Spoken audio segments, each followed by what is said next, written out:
poll at the beginning of today, which is, what is your biggest marketing sales challenge currently?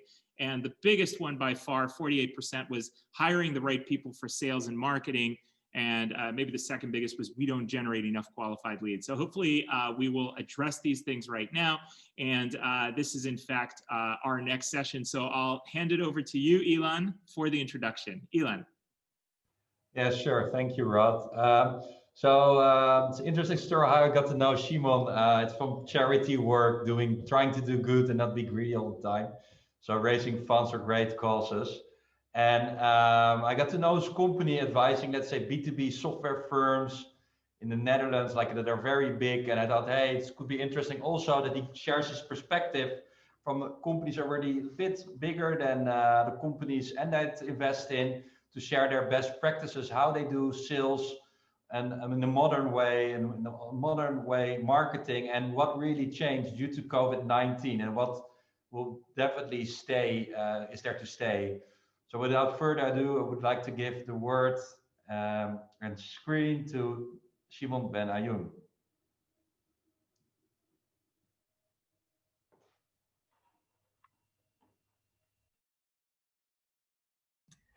Thank you, Ayoun. I hope everyone can see my screen and hear me well. Yes, we can. I would like to start with a short introduction about myself, very short. My name is Shimon. As you can see, I love B2B. I love B2B marketing and sales. I love it to see the interaction between sellers and buyers. I also love sports, as you can see. I ran the marathon in New York not too long ago, and I love food. I'm also, beside the co-founding SpotOnVision, I also co-founded the B2B Marketing Forum, which is a forum where we engage with CMOs and operational marketing to exchange some ideas and knowledge about B2B marketing. The view that actually I share, and that's something that I really look at every day, is that the only way to win is to learn faster than anyone else. And that's why I'm trying to learn every day something new about sales and marketing. 2 slides about SpotOnVision. We have a very powerful, I think, purpose that we believe in. We believe that meaningful interaction leads to growth of people, and meaningful interaction is a really, really strong promise these days, because if you try to actually focus more on the meaningful rather than too many interactions, that will really lead to growth of your people, but also your business. And what we do at SpotOnVision, we help B2B brands to get more and more into the dream of seamless B2B experience with the personalization bit of it.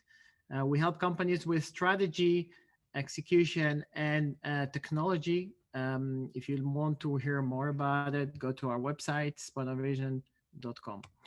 Some of our customers that we are serving are indeed, as Ayoun say, are more than just a scale-up interface. However, what we see is that a lot of companies in this in the B2B are facing the same challenges that you mentioned right now in the poll. So let's kick off and go through some of the points that we mentioned. How B2B sales has been changing since. A little bit started before COVID, to be honest, but COVID accelerated this change. What are the challenges and also opportunities that are being presented now? And how can we adapt? And I can give you like 4 tips how to adapt to this new reality. And then we have some times for Q&A. So let's start. And not for nothing that I actually use in this presentation a roller coaster, because this is really a roller coaster. It has been a roller coaster for you as a startups and scale-ups, but also for a lot of our customers in corporate world. And actually what we believe, and I think Martijn also mentioned it, is that this is not something that will just go away. It actually leaves a big stamp for the future. There are big implications to how buyers and sellers are doing business together now, and this will stay in the future. It will not change. And if you don't believe me, I brought some proof from both McKinsey and Gartner. So what we see is that many of those people in the research world are looking and analyzing the trends. What does it do on a global basis? And both of them actually see that more and more sellers and interaction have moved to remote, and more people are feeling comfortable about it. Gartner also expects that by 2025, 80% of this interaction will be online, will be digital, not only because of COVID, but because there is what they call generational preferences. There is generational preferences that compounding this trend, because there are millennials who are the first digital natives that are becoming more and more decision makers in B2B companies. And they're very skeptical about the role of sales, the role of sales reps. And they're very much focused on finding the information they need online. What we also brought in is that a lot of people think that sales is only good for, or sorry, the digital or virtual channels can be only successful for managing existing relationship with existing customers. But what has been proved otherwise, that it's actually as effective as in-person engagement for prospecting as well. So if you want to generate new leads or start new relationship online, is as effective, is being proven that it's as effective as doing it in person.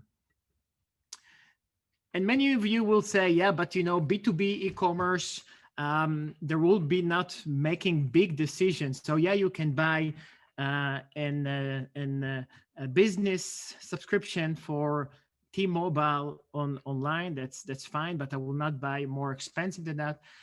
And McKinsey found out that even big transactions are being done, and buyers are actually willing to go even bigger transaction online.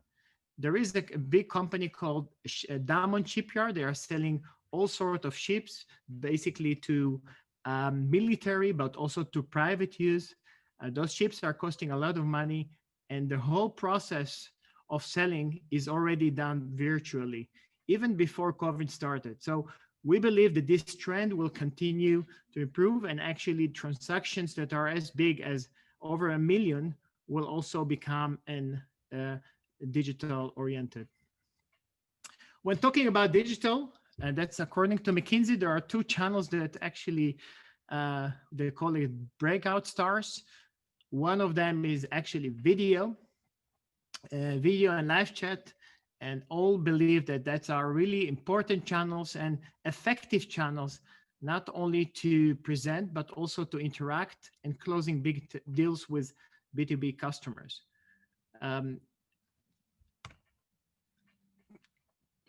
interesting aspect of virtual selling is there is a lot of opportunities, a lot of interesting advantages. Think about the lower cost per visit. If you're going to do a demo to a customer somewhere in the US, it's actually costing you the travel, it's costing you a lot of time that you miss in between, and there is a limit to how many customers can you see per day. So the lower cost per visit is something that is actual, which means that there is a higher margin per sale because the pricing is not changed that much. There is extended reach because small companies find it much more easily now to sell over the border. It's not anymore, nobody expecting you to come over to the company, nobody expecting you to actually be in person. Everybody expects the virtual is a good way to manage a sales conversation. So there is no territory anymore. And there's no territory anymore means that you can find your sales talent not only next to you in your own town or in your own country, but your perspective of finding the talent base is actually growing very rapidly. The last part about innovation and analytics, think about it. That's if you are doing a demo for a customer and you have to go to the customer, it means that you need to take, if it's very important customer, you need to take the product people with you. What happened now, because of everything is being done virtually, the product people can jump quite easily to important demos, which means that they can gather more information and more insights directly from customers and actually have a better roadmap for their product development. Interesting idea about analytics, because I don't know how many of you know a technology company called Gong.io. It's a company, Israeli company by origin, but now they're very big in the US. They just closed a round of funding of $200 million. And what they do is that they record all the interactions that sales has with their prospects, whether it will be a Zoom call, or it will be an email, or it will be a voice conversation. They record all the conversation, and their AI engine is actually translating it and give analytics and coaching to the salespeople how to close deals better. So if you're in sales and you want to listen to or read some of those analytics and some of those tips, I advise you to subscribe to the blog. So just to summarize it, I hope you saw enough stats that actually this is a permanent transformation.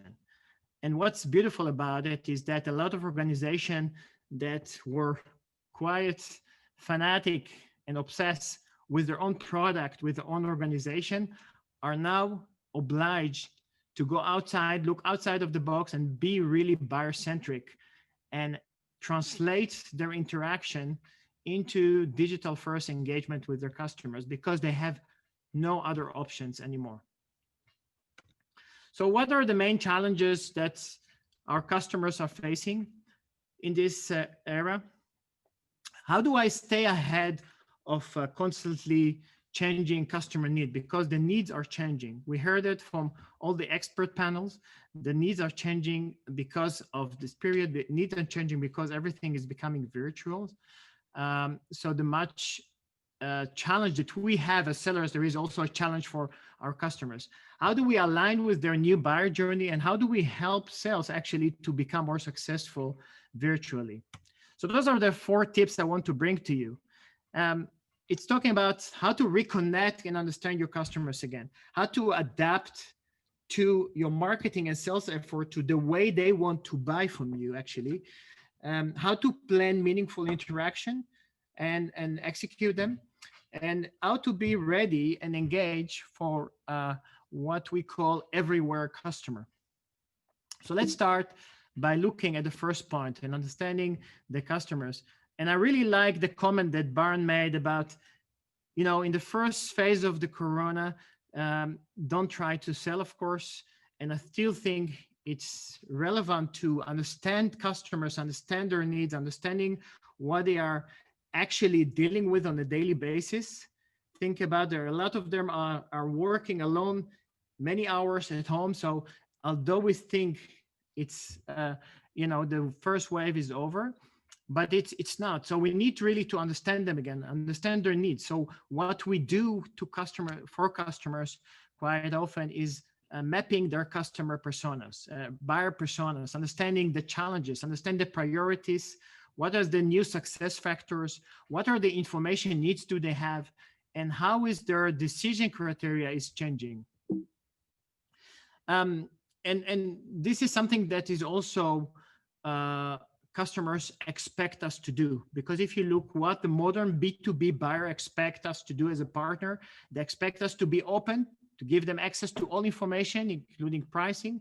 They expect us to be connected, and connected means that we really understand what they want to achieve, what they need to achieve, what are the challenges, so they have like a shared goal with us.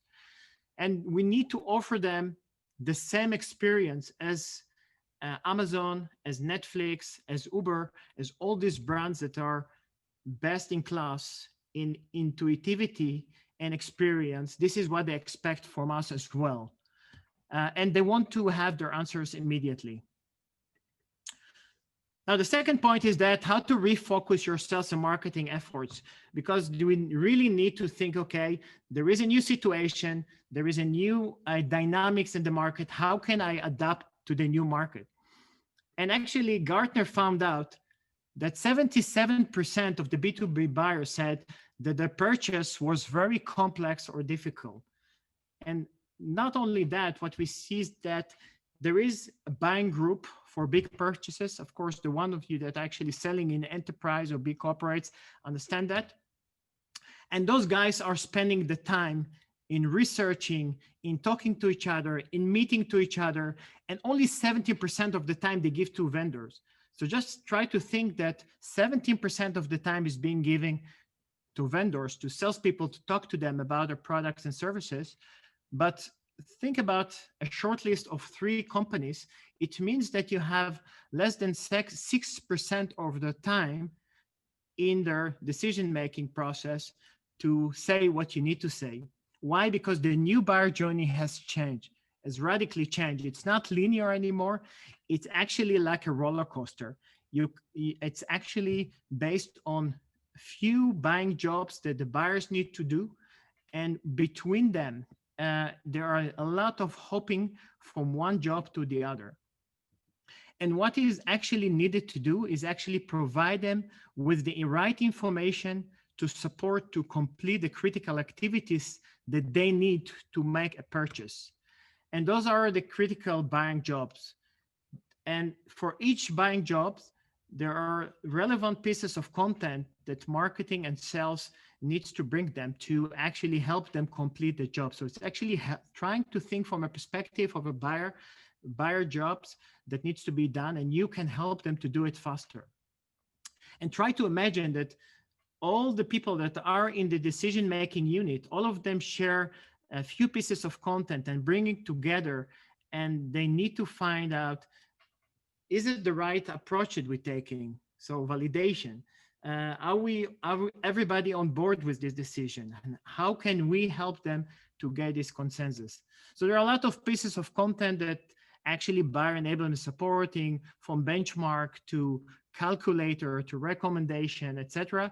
There is an interesting one for Salesforce, our customers.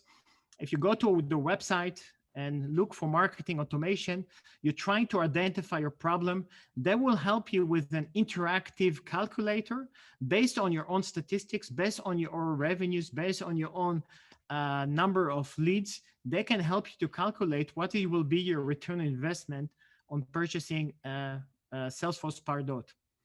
You will be having an personalized action plan for what you need and what does it make, when does it make sense for you to actually make the investment. So this is one type of example of sales enablement. Point 3 is actually planning for meaningful interaction. So meaningful interaction, meaning that on the one hand, you want to give them the right content, the content that they really need and find valuable. On the other side, you need to think about personalization.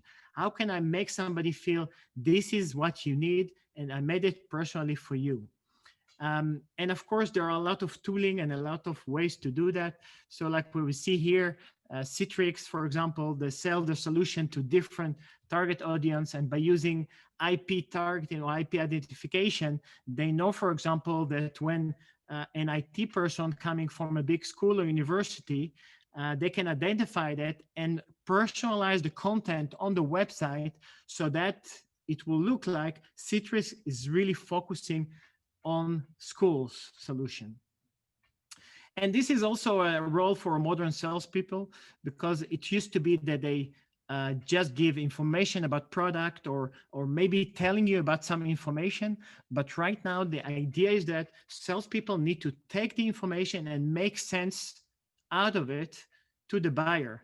Think about it, how to guide them to the right evidence, how to help them with the right questions and prioritize the work that needs to be done. Last but not least, we talked about the everywhere customers. Think about you as a customer as well. You're going to a website, you're opening chat, you're opening WhatsApp, you're going to LinkedIn. How can we be ready for every possibility? So think about how to align the journey to all those channels and create an omni-channel approach with a consistent messaging. How can we get the right data to do that and combine a 360 view of the customers? So there are some people who are doing it really well. For example, if you go to ASR, it's an insurance company. They actually were one of the first company that translated the whole website into conversational website. So there is no information there. It's all based on your questions, your need, and you're being presented with the right answer, the right call to action. One of you know MessageBird, they actually provide companies with possibility to integrate all the different channels. So you as a customer, you can choose whatever channel you would like to communicate with us, and we will accommodate to that. So to summarize it, a lot of things has changed, and we discussed different things, but I think the most important thing that I want you to really, really remember is that think about the buyer journey, put it in the center of everything what you're doing. And most of you have an IT solutions, most of you have SaaS solutions, and the decision to buying the solution is not being done by one person, but by a buying group. So think about it, that you need really to adopt your messaging and adopt your content based on the need of the person.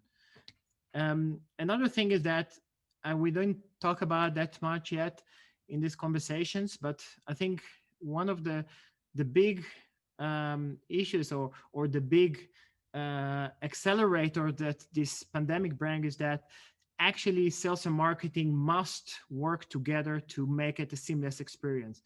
Because if they don't work towards the common goal and don't work together towards getting to customers the right information that they need to complete their buying jobs, we won't be successful, not in marketing and not in sales.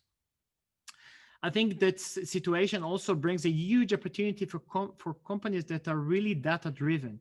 There are so much data is being collected now. Think about it, all the interactions of marketing, of sales are all online. There, you can collect all this data. You can start, there are a lot of nice, interesting tooling to do like a buyer journey analytics and actually optimize the way you do business, the way you do marketing and sales. So that's a big opportunity. And of course, even in creating content, which is in most companies, more than 50% of the budget is going to creating content, please make sure that you're creating the content that your buyer really needs. And this will not be a content that is ad hoc. You really need to think about a strategy, how to get the insights to find out what our customers really need and how can we help him or her to buy. Saying that, I thank you for the attention, and hopefully I didn't turn too many 360 degrees through the roller coaster here.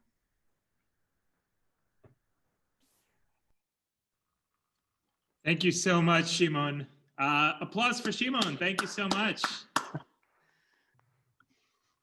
Any questions?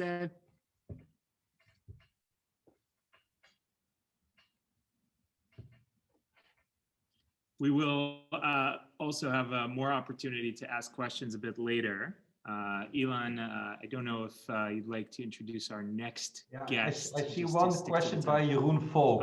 There it is. Yeah. Maybe you'd like to say it, Rod? Yes, so Jeroen writes, oh, go ahead, Jeroen. Ask your question. Yeah, well, great talk. Thanks a lot. I really enjoyed it. It was really valuable. I think this was an example of what I find this is content that you can't get anywhere else and you're happy to listen to. And in this webinar fatigue that we see, that I see now, I can see like at least 50 webinars a week if I want to. Now we're all stuck at home. So do you have tricks maybe on how to get your target audience to your webinar? It's not like I have the best tool A, B, C, D, because it's also on the competitor website and they will come. They will not.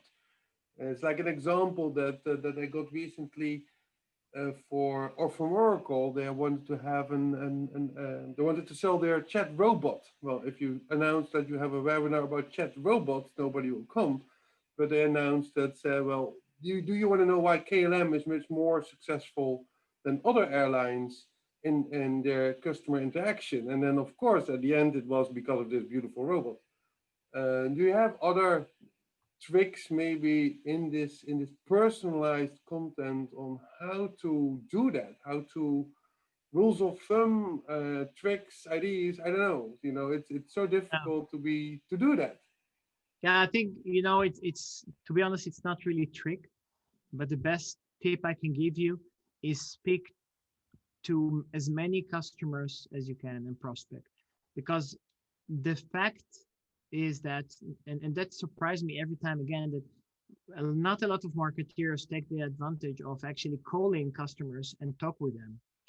And basically what we actually advise our customers is that go as a marketing, you produce so much content and you just throw it out there and maybe sometimes check the analytics. But what if you just call a customer that download the content and ask him 3 questions? First of all, what was your trigger to download this content? Because that's the trigger that you should use actually for more interaction. Second, what was your experience in consuming our content? This is important question, because what it turns out that more than 30% of people who download content from company and they are disappointed with the quality of the content will never do a business with this company. Just because they read a shitty white paper, just because they read something that they didn't like, they will not do business with the company. And the third question is that, have you seen similar content from our competitor or somewhere else that you really, really like? So just asking these 3 questions will give you so much information that you can actually create more content. And I think, what we do for customers is we do a buyer persona research where we do qualitative interviews with customers. And in this conversation, we're trying to find out what are the challenges, what are the priorities that you have in your work, what are your success factors. By doing that, you get so much interesting information that you really can actually figure out and work with your marketing on questions and answers. This is actually also how Google works. If you look at Google, how it works is that if you want to have good credential in Google's, try to have a lot of content that answers specific questions. And because what you see is that this is also our behavior nowadays on Google. We don't type 1 keyword or 2 keywords. We type in the whole question and we expect to have an answer.